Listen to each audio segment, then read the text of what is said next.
So Playboi Carti released a new album, of course. As a white guy in America, I have to talk about it. It's kind of obligatory, right? And I don't want to talk about the album itself. I really like it if you're curious about my thoughts on it, but I want to more talk about what the album's doing right now, right? This new Playboi Carti album is by far his biggest so far, to an extent that to me is boggling my mind. As much as like I'm enjoying listening to it and all these things that you do when an album comes out, I'm just as much enjoying like just seeing the records this album is breaking and the massive waves it's making as somebody that's been listening to this artist as a white guy in America for 5 years now, I want to say, maybe a little more, I forget.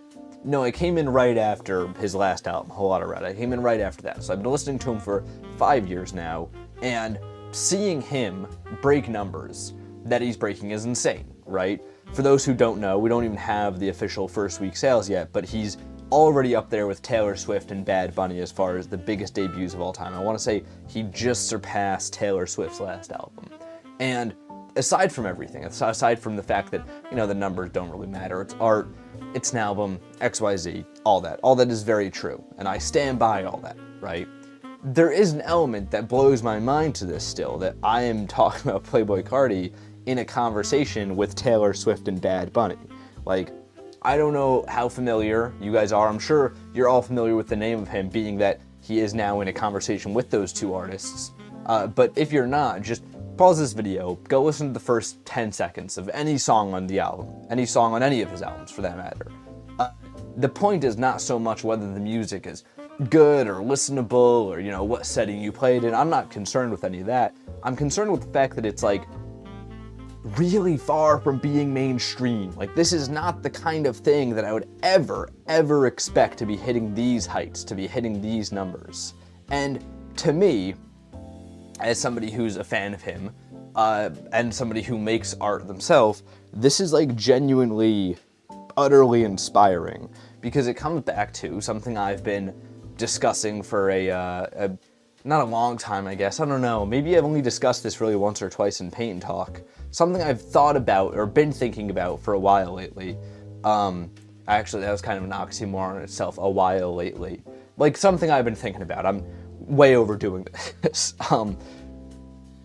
Is this idea of delayed gratification, this idea of working on something, working on a project or an overarching story or art or, you know, life, you know, the direction you want to take your life, any of these things for a long period of time, and then seeing it come to fruition, I guess would be the most effective way to put it, right?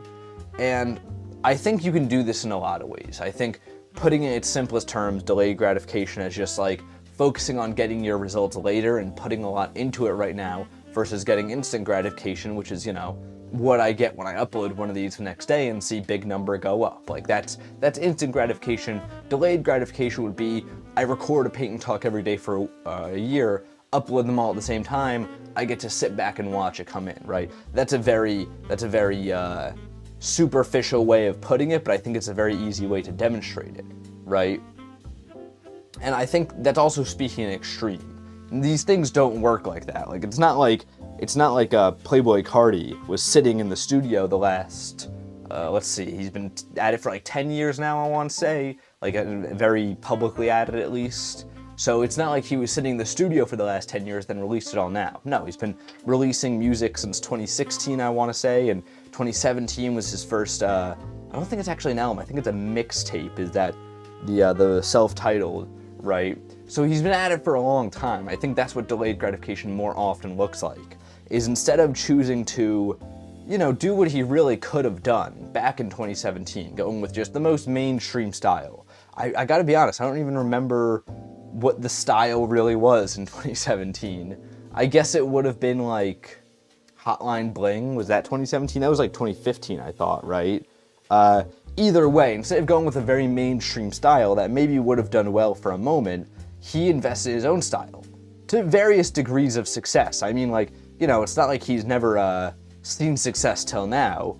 He invested his own style in ways that had him be considered a little bit more underground back then, and then now, as time goes on and slowly this thing comes to fruition, it's like a big boom, and now it's the biggest thing on earth. And, you know, as an artist, and as somebody that's living just life, I guess, I don't know, there's a common theme in these paint and talks where, like, whenever I'm trying to refer to, like, a human just living their life, you know, like when I go, like, I'm an artist and I'm also a person, like, it sounds weird to go as a human, so I'm always looking for a word of somebody living their life.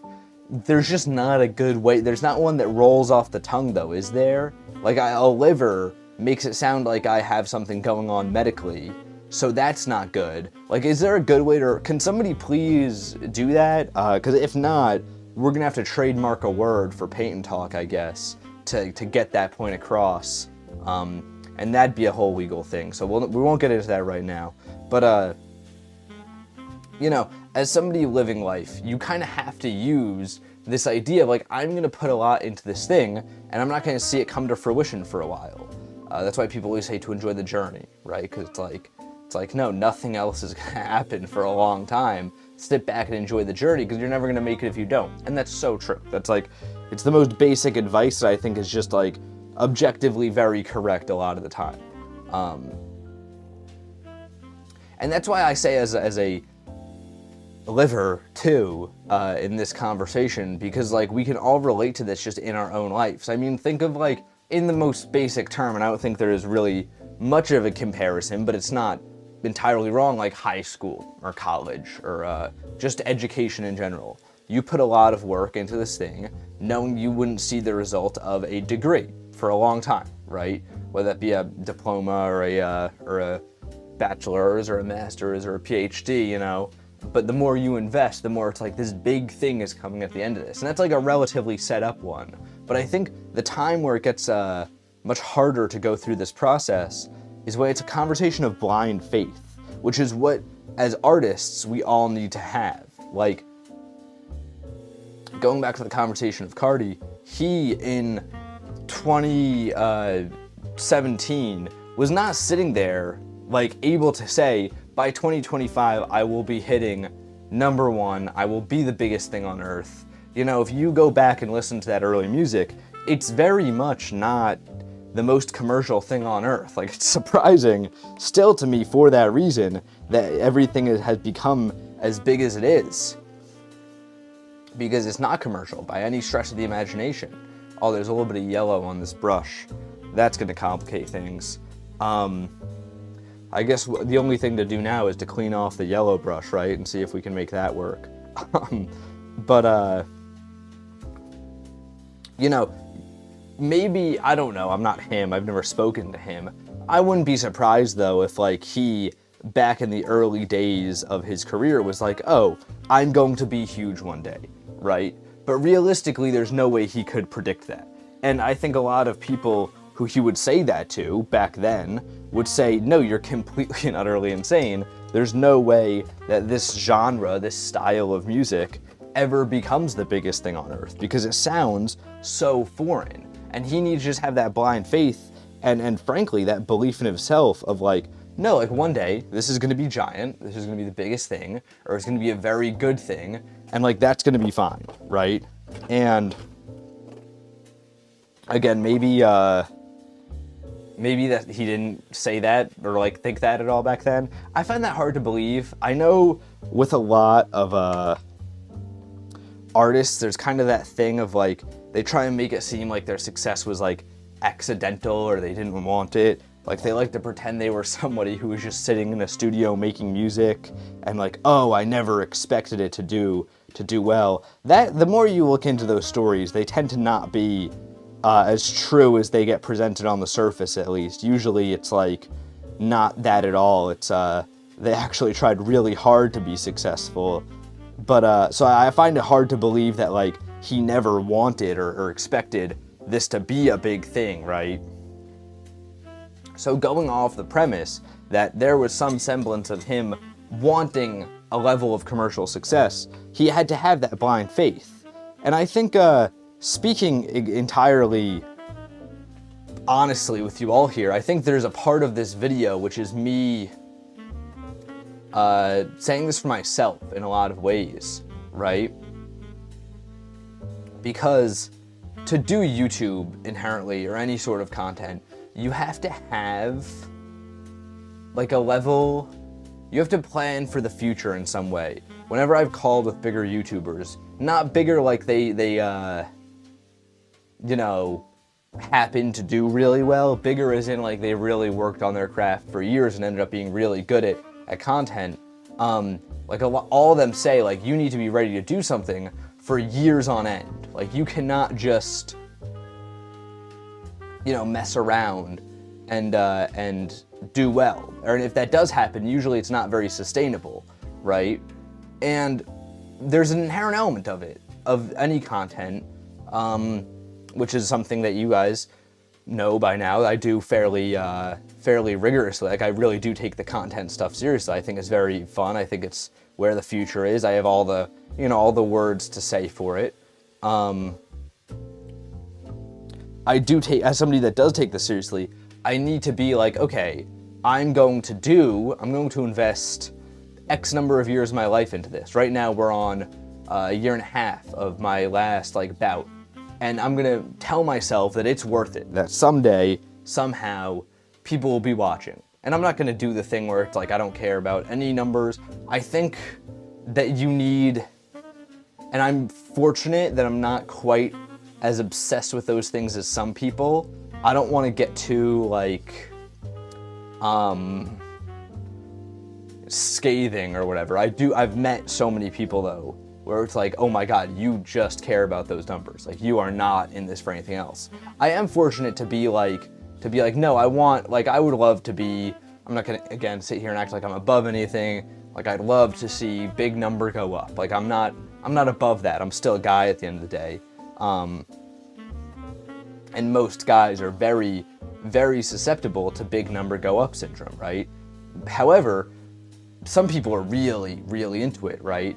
And some, for me personally, in my case, I've always had to operate on content on YouTube or any other social media with a level of just belief of no, if I stick on my path, someday the thing that I want to be doing, for example, something like this, where it's I'm just painting and talking to the audience and it's very chill, I need to have some sort of delusional belief that somebody's gonna want to watch this, right?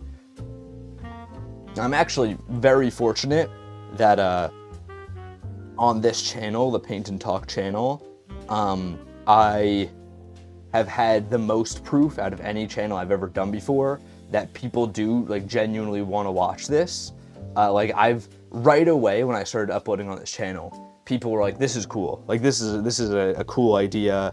I think also because people already have the reference point of this, somebody's painting and talking is a very you get it right away. It's not like I'm reinventing the wheel with this, right? So I think that's part of it.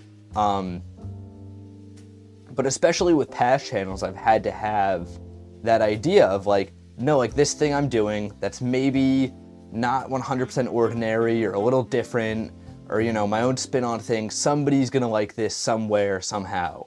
And you need to have that belief and you feel crazy. You really do. I can speak from experience, and if anybody's watching this that's doing content, feeling that you can 100% speak to it, where it's you do feel it's oh my God, I am insane. Instead of going out with friends tonight, I'm finishing a video that is gonna get 3 views, and nobody's gonna watch, but I have to do it because I believe that someday somebody's gonna really like this thing, right? If you have done art of any kind, that that's something very common to go through if you're trying to be some semblance of commercial with it.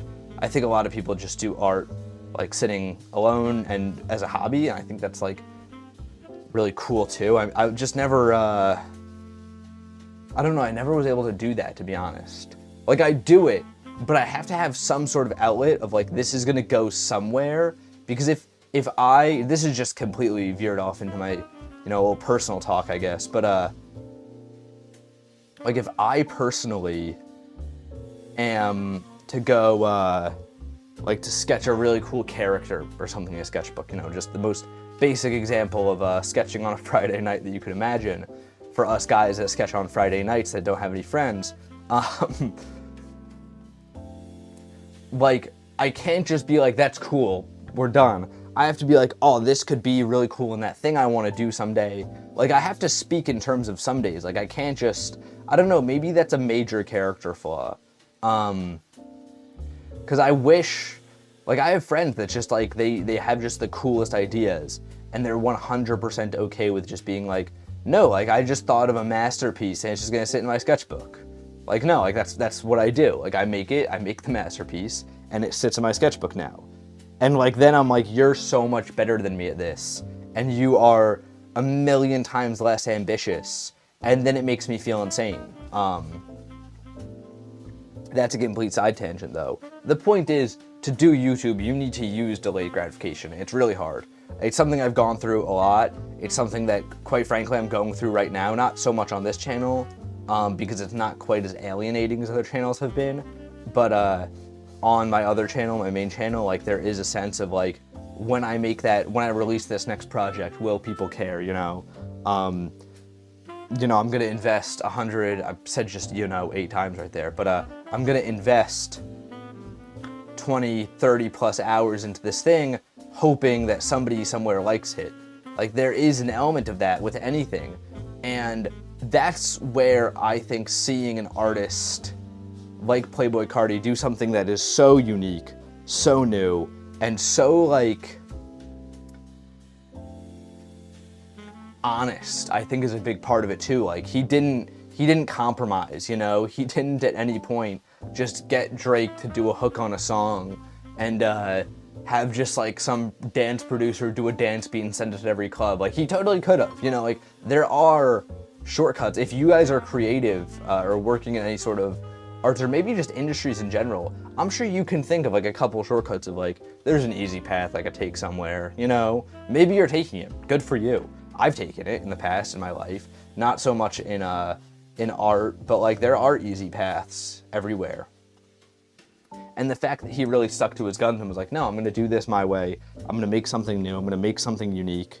And I'm going to have that faith in it, to me, is inspiring, because it reminds me, like, no matter how recycled, and as an artist, I think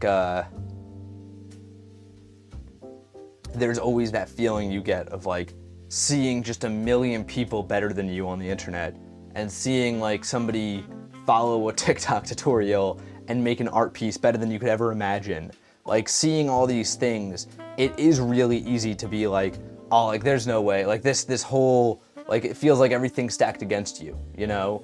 And seeing somebody just so earnestly, whether you like the music or not, do their own thing and become big off of it, or not become big, reach the heights, because he was already big, but he really reached the heights right here. Seeing that happen, I can't help but be filled with, like, just a great sense of optimism of, like, oh, like, there's still so much good stuff. Like, there's so much, no matter how bad it seems sometimes, no matter how doomerish I can get about art and the state of the art world and all these annoying topics I come here to discuss, there is a deep, profound honesty and that artists have, and a awesome craving for really cool new stuff that the world still has, and it makes me believe they always will, you know? And that's why I think you should plan for 10 years down the line. I don't know what I'm going to title this. That was kind of an all over the place talk.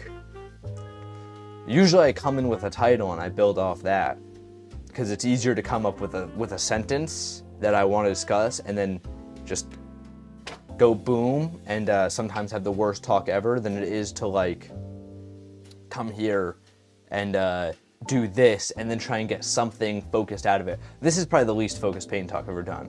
Hopefully it was watchable, though. Hopefully you enjoyed it. This is the painting. It's another face.